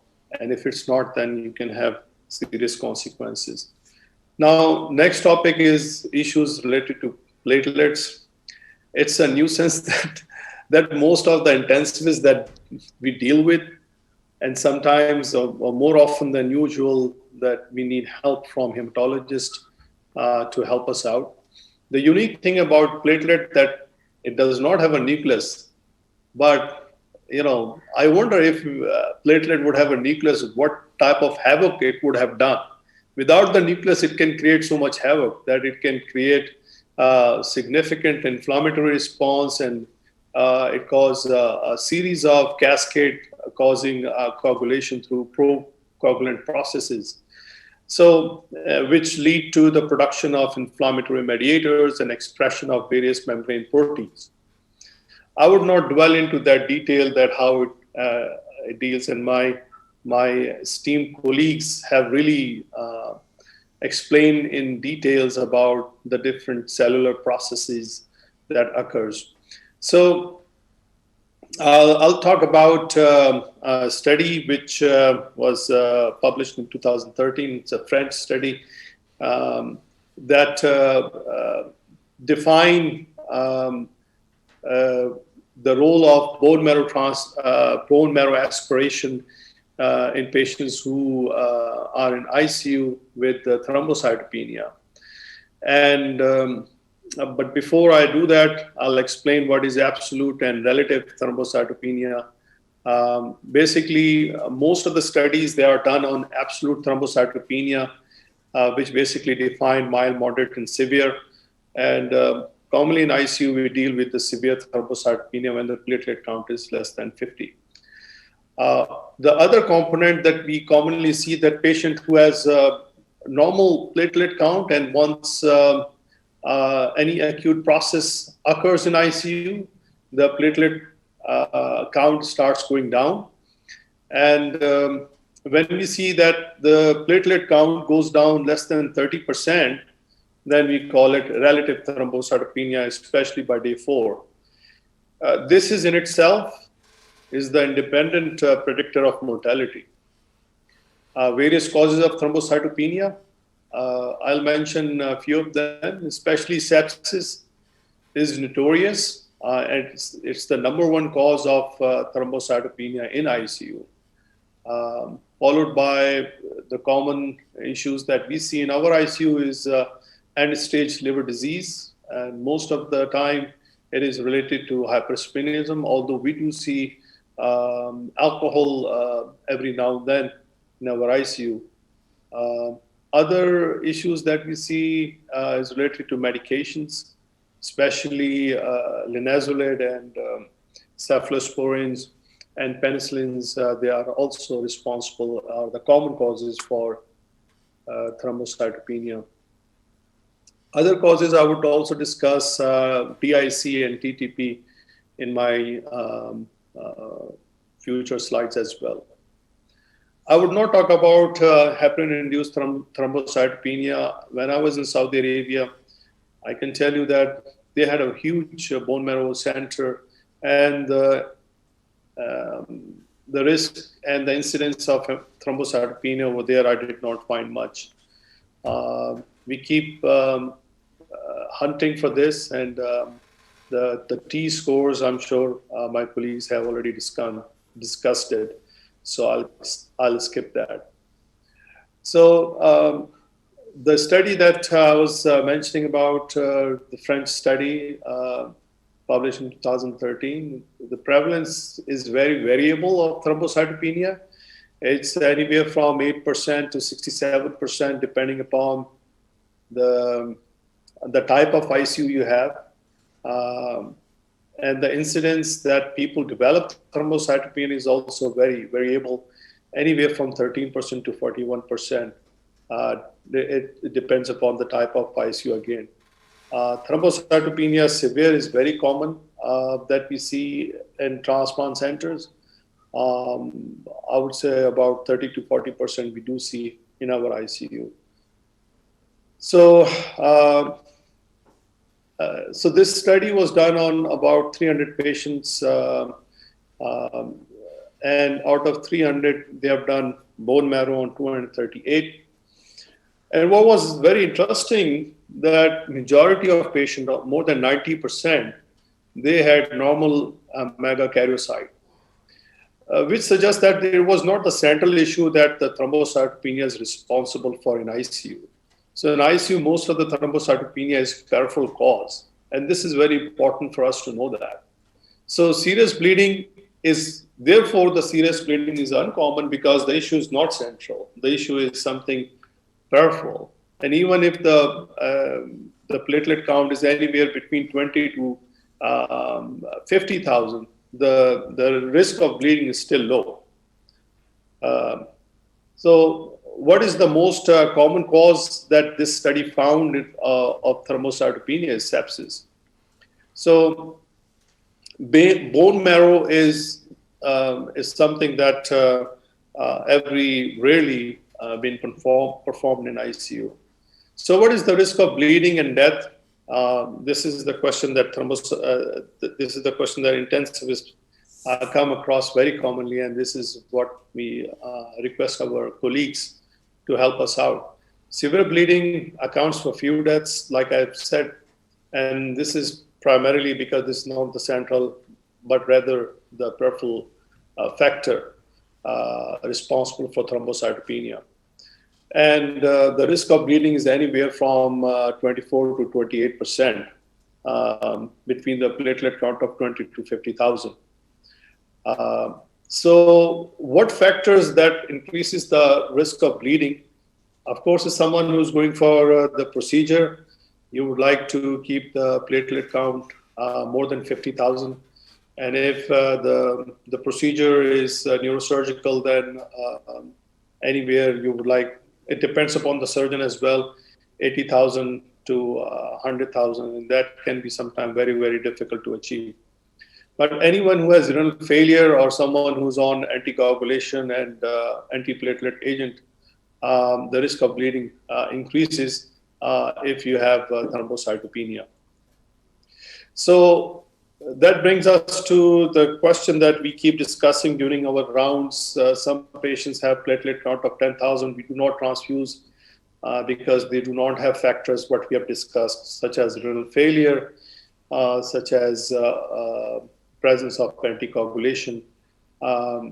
Platelets itself has its own problem, especially if there's a suspicion for thrombotic microangiopathic process, then we don't want to transfuse platelets. But if you think that the patient has central cause for thrombocytopenia, then the target is about 20,000 is a cutoff limit that we want to transfuse platelets. And this is what most commonly our colleagues, when we see platelet transfusion recommended, is around 20,000. Most of our patients have end-stage liver disease. Therefore, we in our ICU, we transfuse platelets when we see a platelet count less than 20,000. So what is the dose? If you have a random donor, 1 unit per kg, and if you have a single donor, if you get lucked out, then you can get 1 unit per 90 kg, and 50% of the time, these platelet transfusion do not do anything. So that's a common scenario that we often face. So what do we expect after platelet transfusion? Like I said, 50% of the time, we do not see any change.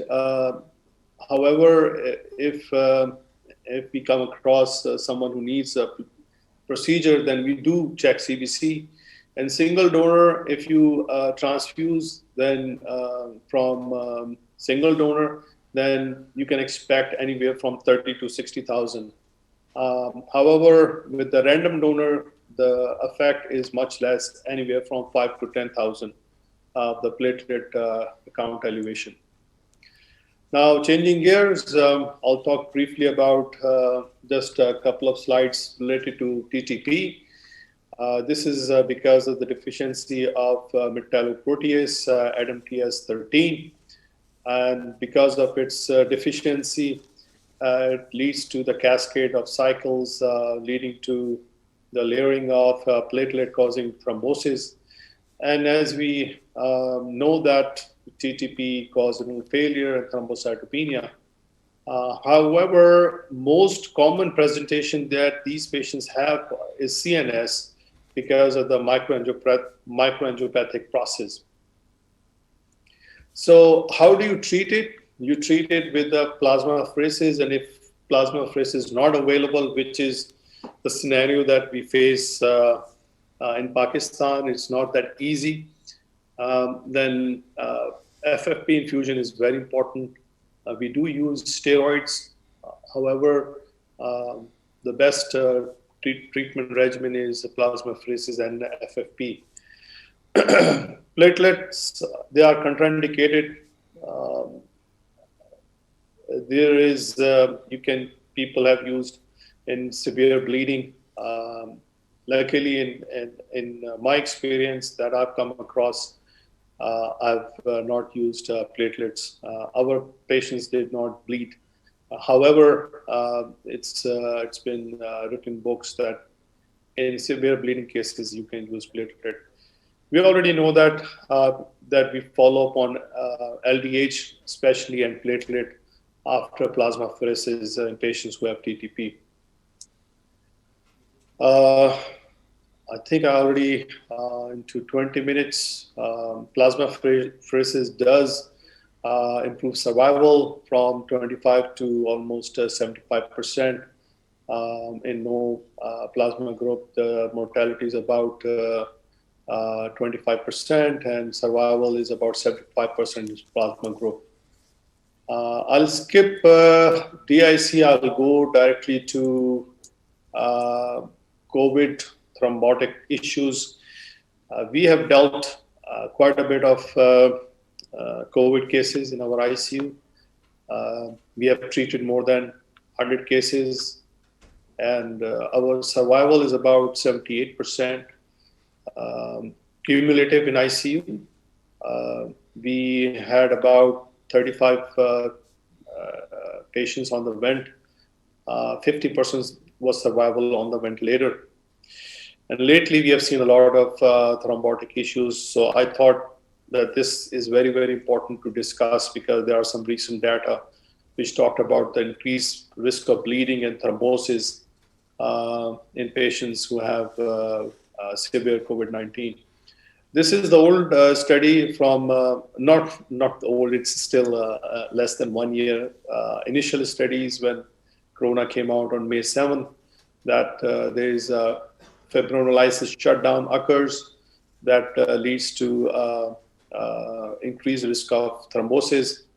And the TAG studies also have suggested, as you know, that D-dimers, which are routinely done, are very, very high in patients with severe COVID disease. So throughout the world, in spring and summer, people start using high dose of low molecular weight heparin. Anywhere, if the D-dimer is less than 1,000, people were using 40 milligram Q12 hours of enoxaparin, and if it's more than 1,000, they were using 1 milligram per kg dose in normal renal function cases. And multiple studies came out. I have also selected this study as well, which was published in the summer of 2019, which was summer of 2020. And they have collected the data right from the beginning of COVID-19. And what they have shown at this French study, that these patients, they have 40% risk of thrombosis. It's a retrospective data. And out of this 40%, the most common scenario was pulmonary embolism, and then DVT. In our practice, we have seen all. We have seen DVT, PE, ischemic leg, ischemic bowel. Lately, we have seen more acute coronary ischemia. We had one case of ST elevation MI, one case of a clot in the aorta, 4 or 5 cases of about non-ST MI. And unfortunately, all of the acute MI cases, they did not survive in our ICU. And they were on a therapeutic dose of enoxaparin. That's the bad part of this disease. So how much is the risk of hemorrhage when you're using the full dose? It's about 20% of the bleeding. We did not have any intracranial hemorrhage, luckily. We had 2 cases of GI bleed. And we had about 6-8 cases of hemoptysis. It was a very mild one, did not require any intervention. So this is the last study that I want to mention, came out last week of January 2021. And this is, as you can see, it's an interim trial. It's a multi-center, multi-platform RCT study done at different centers, USA, Spain, and you can see also Pakistan as well, including Saudi Arabia. So big study that compared low molecular weight heparin and therapeutic dose and the regular dose of thromboprophylaxis were in the control group. And the duration of therapy was 14 days or hospital discharge. So this is these are the places that this study is conducted in about 16, 17 countries and some multi-center trial. So what was interesting that the organ support free days on full dose anticoagulation showed the best result in patients who were not in ICU. So as you can see that those patients, they had the top, I'll go back. See if I can show with my cursor. Sorry, the cursor is not working.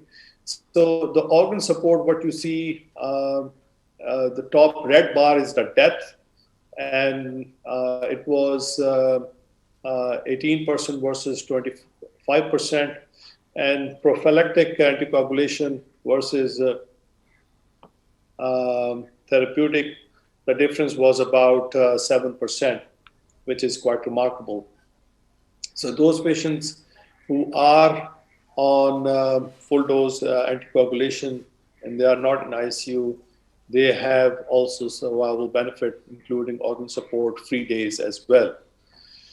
So how much is the mortality? As you can see, in the usual care group, it was about 7%. In therapeutic, it was 5%. So absolute was about 2%. In severe state, it's also almost the same. The risk of bleeding, it is interesting that the risk of bleeding is not that much. In the therapeutic group, in moderate disease is about 1.6%, and in the usual thromboprophylaxis, it was about 0.9%. In severe state, the risk of bleeding is 1.8 versus 3.7. So the interim conclusion, and these are the last two slides, is that hospitalized patients who are not in ICU therapeutic dose is better as compared to the thromboprophylaxis dose with regards to organ support free days. There's a positive effect noted across morbidity and mortality, and the major risk of bleeding is less than 2%. What they have said with regards to patients who are in ICU with full dose anticoagulation, especially they are coming from ward to ICU from moderate to severe disease, they are saying that there is not much benefit. However, it is important to note that these patients are critically ill and they have very elevated D-dimers, and they have left it to the physician discretion if they want to adjust the dose. What we do, like today, I have a case in ICU who has non-ST elevation MI, his LV function dropped to 20%. So I do not have a choice to cut down my dose of enoxaparin to the needs of thrombosis storm that these patients go through. I'll stop my presentation here. Thank you for having me here. I'm open for any questions. Thank you so much, sir, for such an informative talk and for highlighting some very important issues. Next, we will be having a free paper. The paper will be presented by Dr. Sheikh Muhammad Ebad Ali, who will be joining us from Karachi. He is an orthopedic intern at the Rutfa Civil Hospital, Karachi. Dr. Sheikh Muhammad Ebad Ali, over to you. Thank you. My name is Dr. Sheikh Muhammad Ebad. I am an intern of Orthopedic Surgery Department. Greetings to all the attendees of HAEMCON 2021. My topic is related to the lower limb surgeries, which is about perioperative pharmacological anticoagulation. Lower limb orthopedic surgeries are one of the most common orthopedic surgeries that are being done in an orthopedic department in Pakistan. Trauma, tumor, arthroplasties, that is joint replacement, are one of the most major fields in orthopedics which are normally needing anticoagulation. As all the gentlemen here know, that anticoagulation is one of the necessity in orthopedics because of immobilization, fractures, stress, tumor embolization risk, and the metal prosthesis that we are using continuously in our field that lays the patient towards a hypercoagulable state. Now there is a dire need of perioperative anticoagulation for all lower limb surgeries.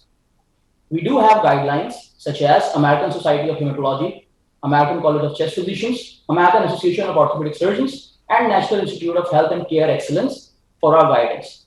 They all have recommended anticoagulation perioperatively. However, there is a big problem. The problem lies that there is a strong difference of opinion in each of the guidelines. I have quoted one of the example, which I guess you gentlemen can see. This is the guidelines for joint replacement surgeries. Now, American Society of Haematology has recommended direct oral anticoagulants, while American College of Chest Physicians have recommended low molecular weight heparin.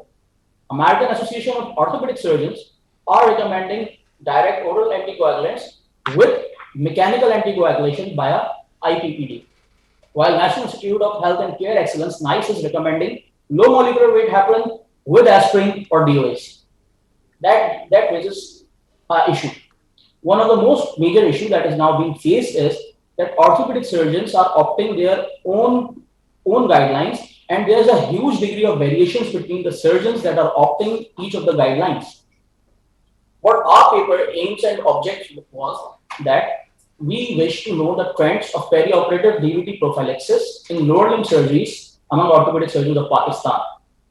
And we also wish to know that variations in clinical practice for perioperative DVT prophylaxis. While we also wish to compare the post-operative DVT incidences as they are choosing different guidelines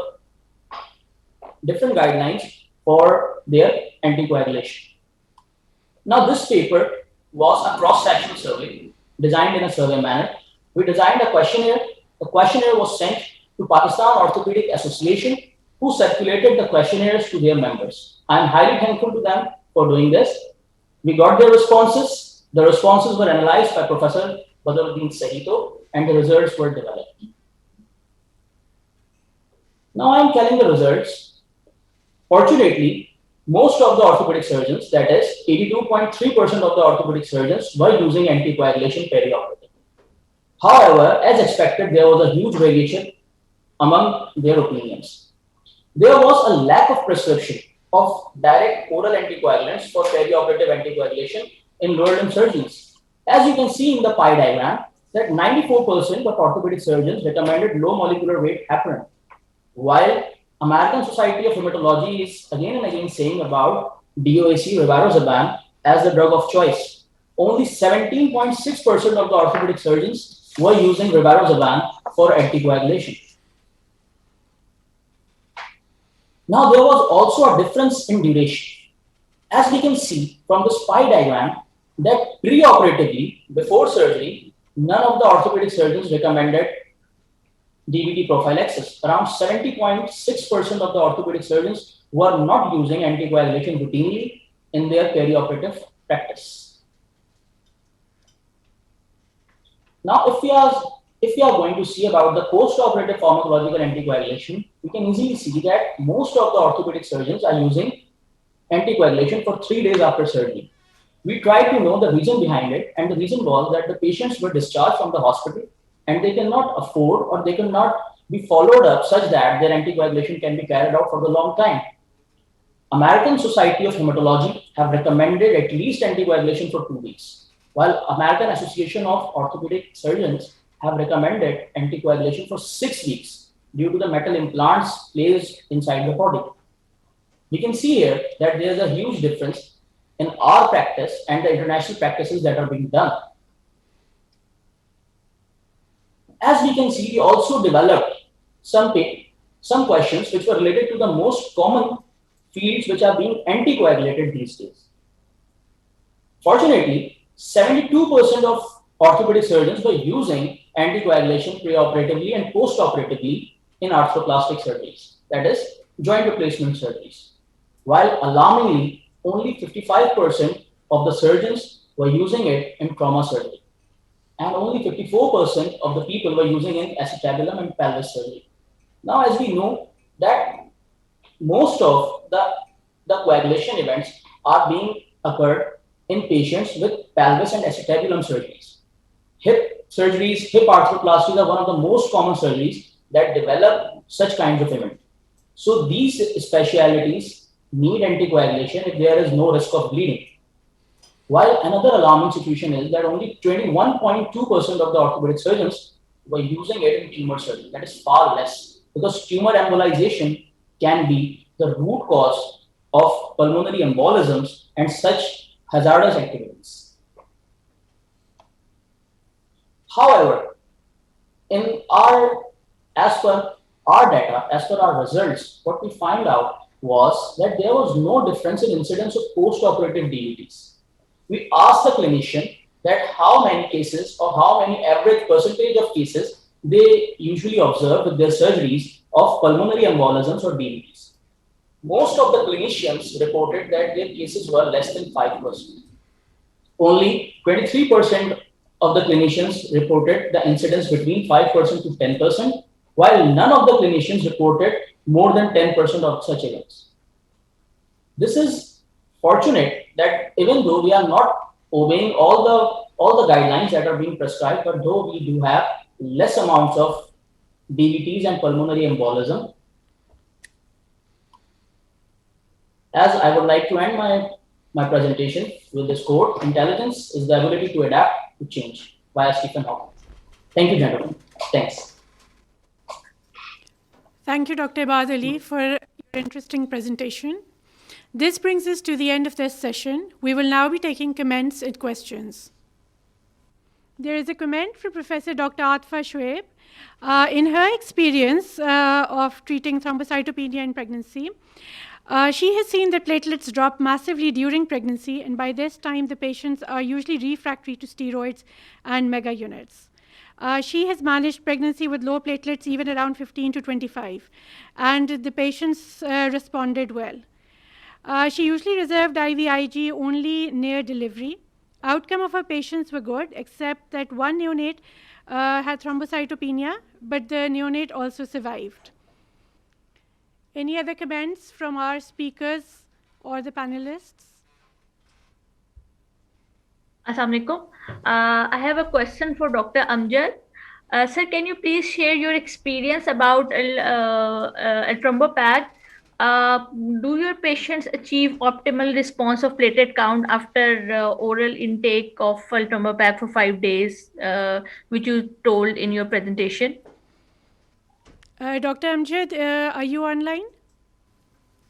In the meantime, we'll be taking a question for Dr. Iqbal. Dr. Iqbal, there's a question for you. Anticoagulation choices in COVID-19 ICU patients with renal replacement therapy, where the filter keeps clotting repeatedly. Thank you for the question. We have not done CRRT at PKLI, even though we had the CRRT.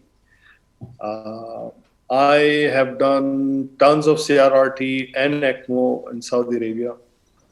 And it's a serious issue.